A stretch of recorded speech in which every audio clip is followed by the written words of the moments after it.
that what we have a different participants. So the participants are controller, dispatcher, helper, and the view. These are the four different participants that we are having with respect to the controller pattern. So what does this controller pattern will do? So it is the initial point of the it is the initial point where whatever the requests that are coming to the system, it will take care of the system. So all after taking care, so it will identify with the help of the participant helper, it will identify whether that person is a have any authentication, whether he is a authorized user. If he is a authorized user, then what happens? It will initiate the process. So that is the thing that the controller will do. Next thing is we have a dispatcher as a participant. So when we have a dispatcher as a participant, so what it will try to do? It will try to now identify the view management. So what are the different requests that are arised? So how many requests are there? So that will be viewed by the dispatcher, and how to navigate the pages. So how to provide the services. So all these things will be created by using the request dispatcher object. And what happens? It will add the processing system, whatever the processing procedures are there, that will be encapsulated by the dispatcher. So that is what the dispatcher is going to do. So next what we have a helper has a one more participants. So as I said, this helper is responsible for helping the controller. So whatever the processing are there, so that processing will be taken care along with the controller by the helper. So what it will do, it will gather all the data, it will view each and every data, so it will store in an intermediate level, and what happens, whatever the data is there, so all this request data will be converted into the services. So it will be converted by formatting with respect to the web content. So in whichever the format that the data has to be processed, that will be converted into that particular format. Say for example, if you are taking a command object or a delegate, so what happens? It will be combined as a style sheet, and it will convert to the appropriate model with respect to a particular form. That means it is going to convert to whichever the web contains are there, to in which format are there. So it will convert to that internal format, and it will provide the services. So that is the main thing of a helper. Next, what we have a one more participant called as a view. So what does this view will do? The view represents a display of information to the client. Say for example, you want to view, identify the statistics of a share market.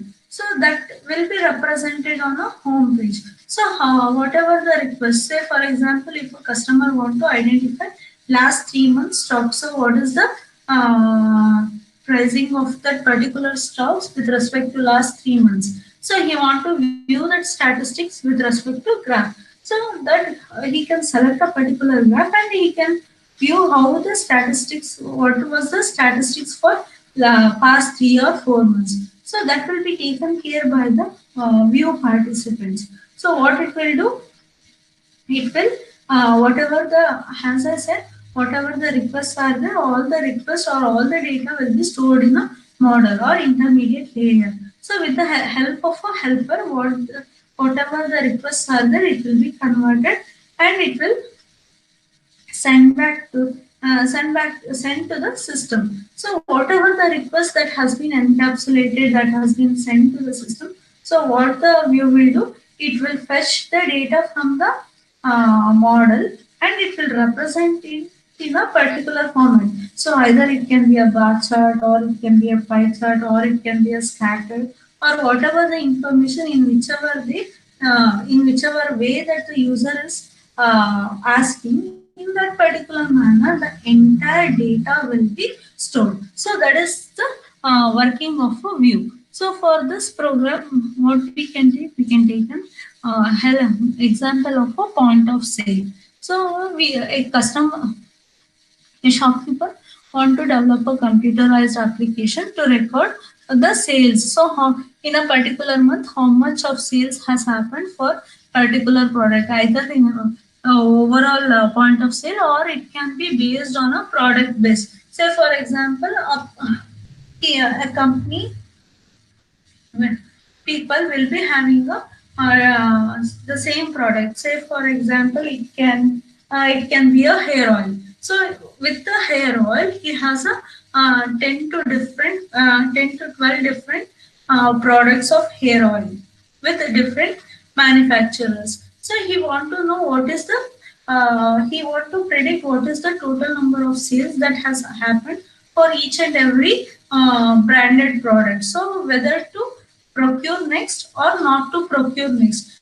So how he can decide for procurement of that particular hair oil with respect to a particular brand depending upon a point of sale. So what he will do, he will record all the sales, how much has happened. So if that product, say he has taken a 10 different 10 products of XYZ company, so out of 10, so if it is only, if that particular product is moving only two within 3 months, then what happens? He may think that the product may not be useful at that particular area, since the people are not proposing that particular product. So what he can do, he can stop purchasing that particular product, right? So depending upon a demand and supply and how much sale that is going to happen, so that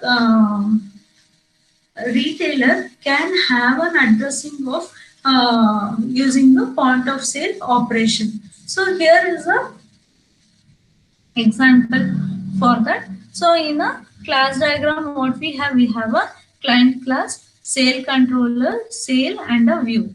So in a in a client class, we have a get controller, so which is being connected to the sale controller. And you can see in a sale controller, there are two different objects. One is a sale and a view, which is of the type sale type. That is, it is of the same object type. And next, we have a execute operation, set sale, and a set view. So these are the three different operations that we are trying to use in a sale controller. And view is nothing but display of entire information. And next we have a sale. In a sale, what we are using only the get total. So product quantity into price, so that we will get the total price or total number of sales that has happened with respect to that particular month or a particular year. So for this, how we can write a use case diagram? We have a user, the user want to calculate the total number of sales. So you can instead of taking only calculation of total number of sales, so you can use it like a include. Okay, so when total calculation include the total number of products and the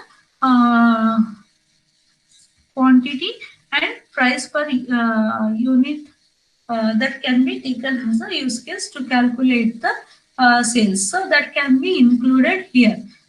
So this is a simple use case diagram where user want to have an calculation of total number of sales. So in an activity diagram, so what does the user will do? The user will enter the quantity and the price. The system will calculate quantity into price, and it will display the total number of sales. And with respect to the sequence diagram, what does the client have? We have four different objects. One is a client, one is a sale controller, and one is a sale, and one is a view. What does the client will do? The client will get the controller. So after getting the controller, what the client will do? The client will set a sale, the client will set a view, and it will call for the execute method for execution of the total number of sales. So for executing this, so what happens? It will ask the object, sale object, to get the total. So in a get total method, what we have a quantity into price that will be calculated. So that total price will be invoked, and that will be fetched back to the client. And what happens? Whatever the sales that has been total, that has to be displayed to the user. So how it will be displayed? The same information will be conveyed to the view. So what does the view will do? The view will display the how much number of sales has happened in that particular year or a month. So that is how the sequence diagram is going to work. So next what we have a communication diagram. In communication diagram we have a client, we have a sale controller, view and a sale. So what does the client will do? The client will get the controller. It is a self loop. That is, has to make a connectivity to the system. It is a prerequisite that the get controller is being set for a client.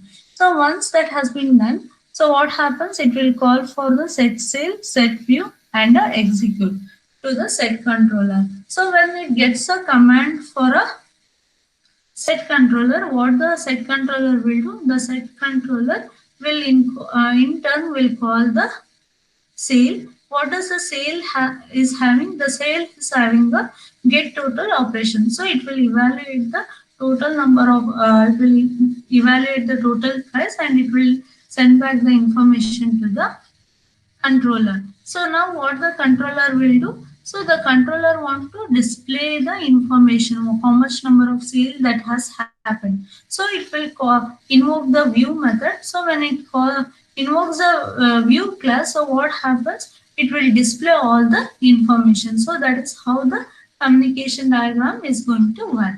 So next what we have a Java code. With respect to the Java code, what we have a sale class. In a sale class, we are creating an object for a sale controller where the information we are using with respect to the quantity and the price.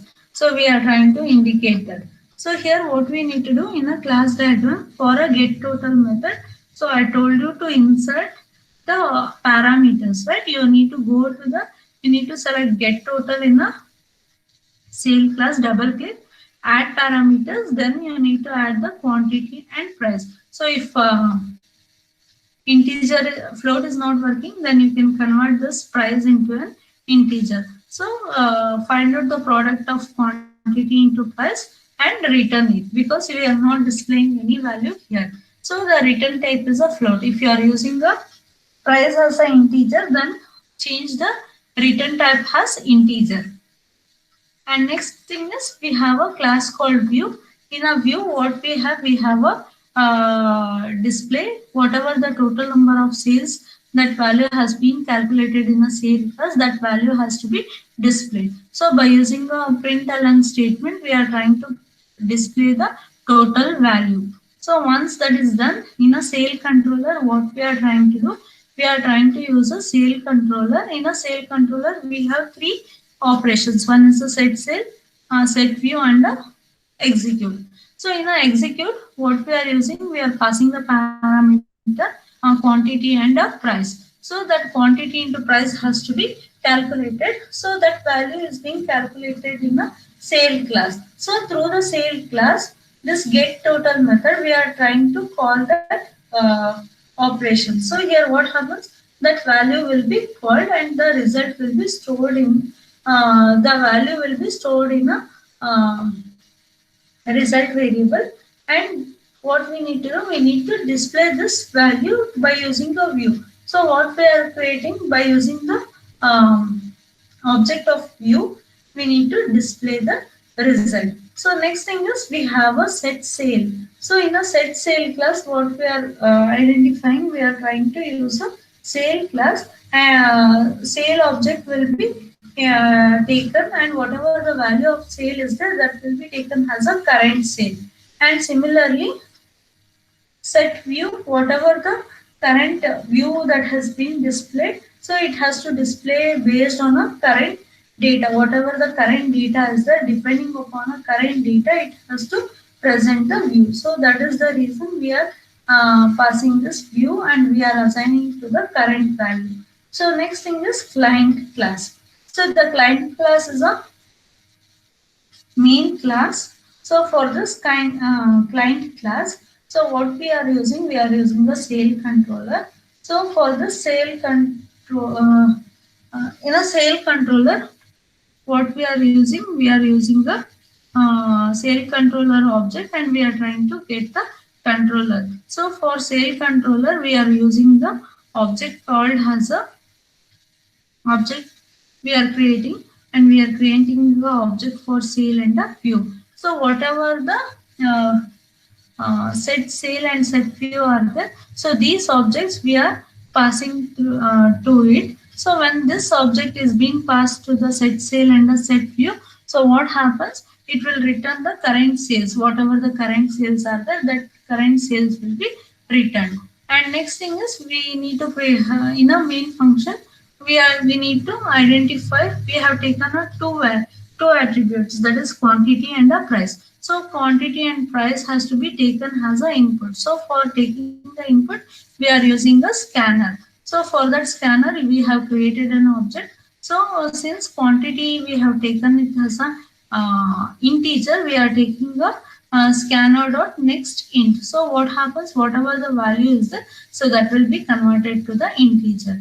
Next, scanner dot next float. So what happens, it will take the input for the price, which is of the floating data type. So these two values we are passing for a execute method. So through we are calling the execute method to the sale controller. So when this line has been executed, so what happens, it will calculate the output. So here is a sample output. If quantity is done and the price is 1000, so it will calculate quantity into price. So this value has to be returned back by the execute method. So that is how the sale controller is going to work. So this 8 program is just a simple program to calculate quantity into price. How to use a controller pattern to calculate it. Any other doubt?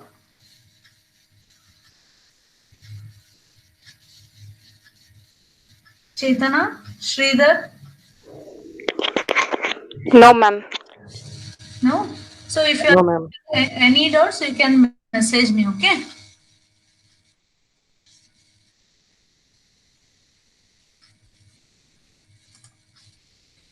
Okay then. So the last program is completed. So if possible, I will try to execute in my system and I will upload the video. Okay? Is it fine for the last program?